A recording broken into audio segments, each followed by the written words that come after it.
Colonel camel کو شکست دینے کے بعد سلطان نے ایک روز شہر کوڑیال بندر کا رخ کیا۔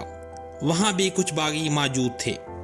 سلطان نے آگے بڑھ کر قلعے اور شہر کا محاصرہ کر لیا۔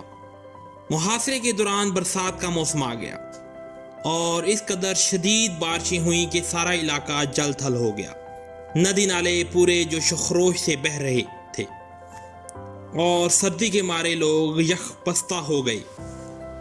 بارش اور سردی کی شدت سے لشکر کے بہت سے آدمی بیمار پڑ گئے اور لشکر کے اندر کافی تباہی مچی۔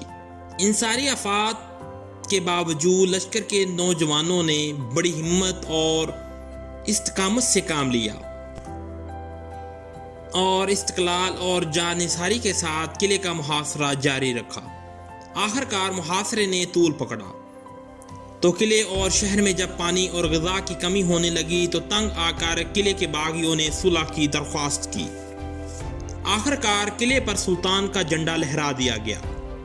جس قدر باغی قلعے کے اندر موجود تھے انہیں پکڑ لیا گیا۔ شہر کے اندر بہت سے انگریز بھی تھے جو مقامی باغیوں کی مدد کے لیے آئے تھے، انہیں بھی گرفتار کر لیا گیا۔ انہی دنوں ٹیپو سلطان کا سالار محمد علی بھی موت سے بغلگیر ہو گیا۔ اس کے مرنے کا واقعہ بھی بڑا افسوسناک ہے۔ وہ کچھ اس طرح پیش آیا کہ بدنور قلعے کا جو نائب والی تھا اس کا نام قاسم علی تھا۔ اس نے محمد علی کے پاس آ کر پناہ لے لی تھی۔ سلطان نے اسے اپنے سامنے پیش کرنے کا حکم دیا۔ محمد علی اسے لے کر سلطان کے پاس گیا۔ سلطان نے اسے مخاطب کر کے کہا، جب ایاز نے ہمارے خلاف بغاوت کی تو تم نے کیوں اس کا ساتھ دیا؟ وہ تو ایک غلام زادہ تھا، اپنی کم ظرفی کی وجہ سے کفران نعمت اور بغاوت کی راہ اختیار کر بیٹھا، لیکن تم ایک شریف زادے ہو، تمہیں کس لالچ اور ضرورت نے بغاوت پر اکسایا؟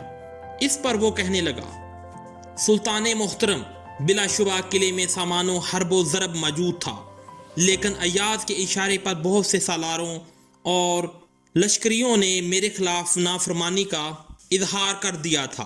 میں مجبور تھا، ان کے خلاف کوئی کارروائی نہیں کر سکتا تھا۔ سلطان نے دوسرا سوال کیا، اگر یہ سب کچھ سچ ہے تو یہ بتاؤ آخر تم کس طرح متحد سالاروں کی کارروائیوں سے بے خبر رہے؟ وہ اندر ہی اندر سازش اور بغاوت کا سامان کرتے رہے اور تم حالات سے بے خبر غفلت میں پڑے رہے۔ نائب قلعہ دار اس کا کوئی جواب نہ دے سکا، شرمندہ رہا۔ اس موقع پر محمد علی بول پڑا اور سلطان کو مخاطب کر کے کہنے لگا، سلطان محترم، یہ شخص میری پناہ میں ہے، بہتر ہے اسے معاف کر دیا جائے، ورنہ مجھے پھانسی پر چڑھا دیا جائے بعد میں اسے۔ اس پر سلطان نے اس وقت تو نائب قلعہ دار کو واپس بھیج دیا، لیکن رات کے وقت محمد علی کو اپنے پاس بلا کر اسے سمجھایا کہ وہ نائب قلعہ دار کا ساتھ دینے پر بازد نہ ہو۔ ریاست کے نظم و ضبط میں اس طرح کا بہت رکھنا پڑے گا، اس لیے کہ نائب قلعہ دار نے بغاوت کی ہے اور اسے اس کی سزا ضرور ملنی چاہیے، تاکہ مملکت کے دوسرے والیوں اور قلعہ داروں کو اس کی طرح نمک حرامی کرنے کی جرت نہ ہو۔ اس طرح سلطان لگ بھگ 2 گھنٹے تک محمد علی کو سمجھاتا رہا، لیکن محمد علی بڑا ہی ہٹ درم اور ضدی تھا، اپنی ضد پر اڑا رہا اور پھر سلطان کے خیمے سے چلا گیا۔ محمد علی نہ مانا۔ تب سلطان نے اپنے کچھ لشکریوں کو حکم دیا کہ مجرم کو قتل گاہ میں لے جا کر قتل کر دیا جائے۔ جب سلطان کے مسلح جوان نائب والی کو پکڑ کر لے جانے لگے تاکہ سلطان کے حکم کی تعمیل ہو تو اس موقع پر محمد علی ہاتھی پر سوار ہو کر میدان میں پہنچا اور مجرم کو چھین کر ہاتھی پر بٹھا لیا اور آواز دی، جو کوئی بھی اس وقت میری رفاقت پسند کرے اور شریک حال ہونا چاہے میرے ساتھ ہو لے۔ اس موقع پر اس کے ساتھ کام کرنے والے 300 لشکری اس کے ساتھ ہو لیے۔ وہ ان کے ساتھ اسی وقت سرنگا پٹم روانہ ہو گیا۔ اس حرکت پر اس کے دشمنوں نے، جو ہمیشہ اس کی قدر و منزلت کے در پہ رہتے تھے، سلطان کو بھڑکایا اور سلطان کو کہا کہ محمد علی اس موقع پر بغاوت کھڑی کر کے انگریزوں سے بھی مل سکتا ہے۔ چنانچہ سلطان فکر مند ہوا اور اپنے دوسرے بڑے سالار غازی خان کو کچھ ساتھیوں کے ساتھ بھیجا۔ تاکہ محمد علی کو پکڑ کر واپس لائے۔ غازی خان محمد علی اور مجرم والی کو واپس لے آیا۔ سلطان نے لمحہ ضائع کیے بغیر مجرم والی کو موت کے گھاٹ اتار دیا اور ضدی اور ہٹ درم محمد علی کو گرفتار کر کے ایک پالکی میں بٹھایا اور پالکی کے گرد پردہ لگا کر اسے سرنگا پٹم کی طرف روانہ کر دیا، اور جو ساتھی اس کی پکار پر اس کے ساتھ ہو لیے تھے انہیں بھی سزا دی گئی۔ اس موقع پر وہ لشکری جنہوں نے محمد علی کا ساتھ دیا تھا، جب انہیں سزا دی گئی تو محمد علی پر آوازیں کسنے لگے، اے خانہ خراب، تیری وجہ سے ہم تباہ و برباد ہوئے۔ کہتے ہیں کہ محمد علی کی غیرت نے جوش مارا، اس کی انگلی میں سونے کی ایک انگشتری کے اندر الماس جڑا ہوا تھا۔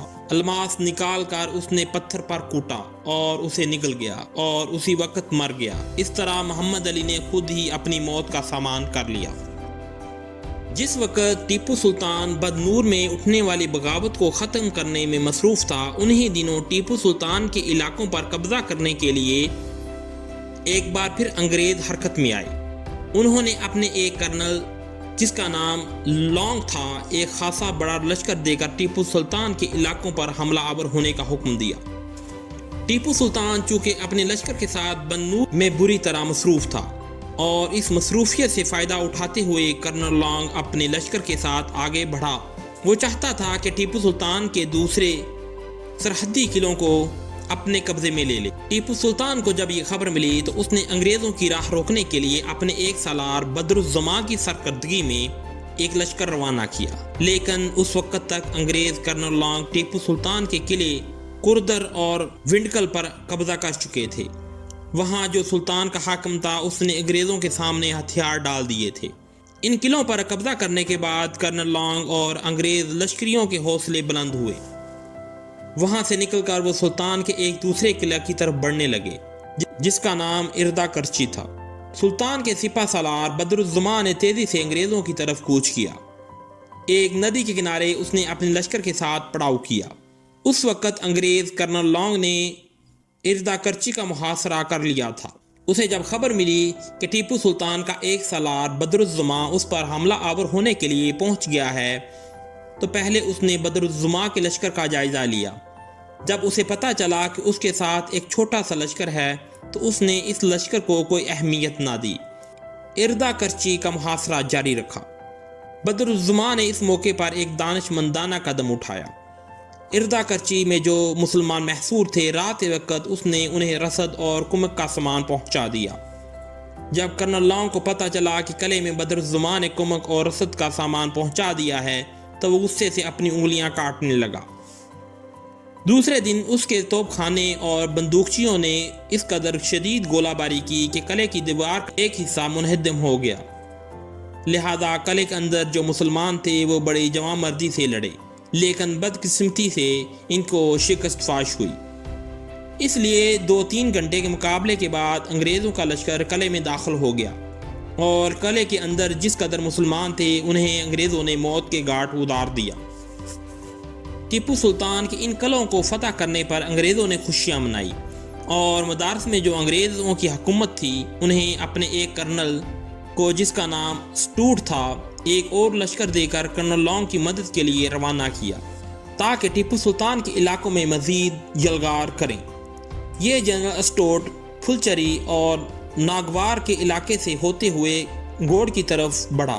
اس دوران ٹیپو سلطان نے اپنے سالار بدر الزماں کی مدد کے لیے ایک اور لشکر اپنے ایک دوسرے سپہ سالار برہان الدین کی سرکردگی میں انگریزوں کا مقابلہ کرنے کے لیے روانہ کیا۔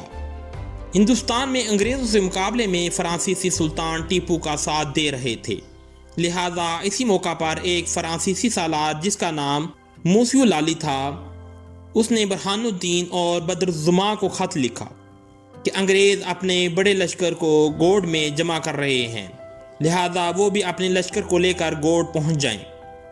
فرانسیسی سالار نے یہ بھی کہا کہ وہ بھی اپنے لشکر کے ساتھ گوڑ پہنچے گا اور متحد ہو کر انگریزوں کا مقابلہ کیا جائے گا۔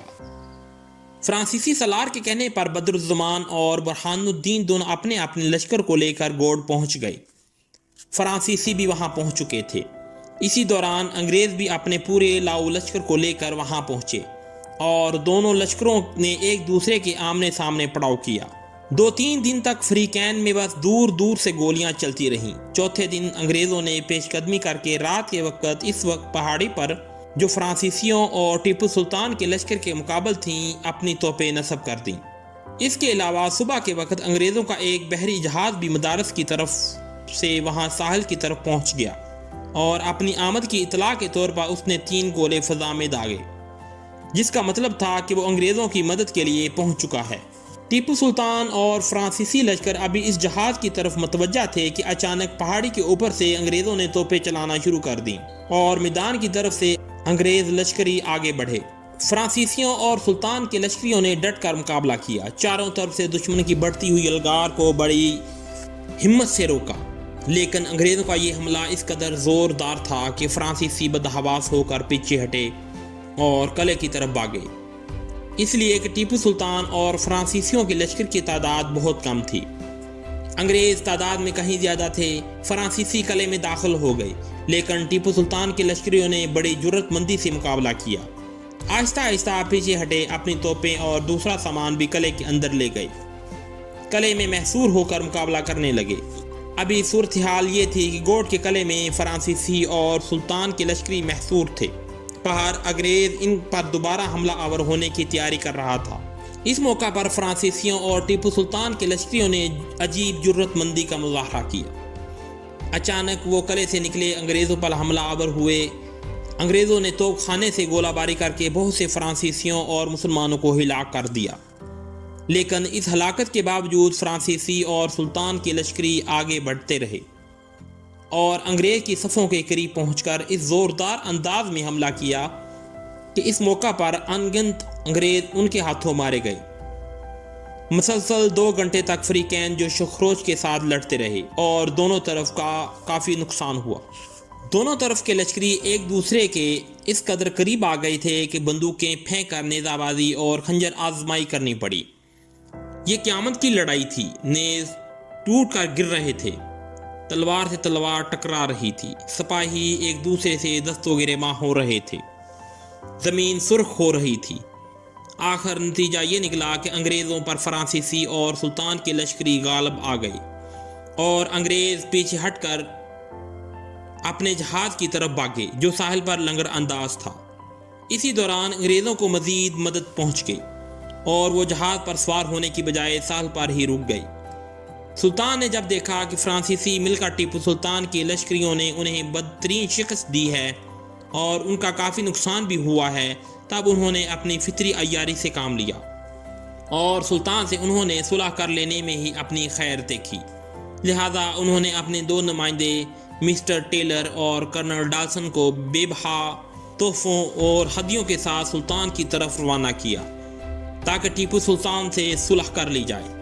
یہ دونوں نمائندے سلطان کی خدمت میں حاضر ہوئے، تحائف پیش کیے گئے، سلطان صلح پر راضی ہو گیا اور مختلف جنگوں میں سلطان نے جو اب تک انگریز قیدی بنائے تھے انہیں بھی فراخ دلی سے کام لیتے ہوئے رہا کر دیا۔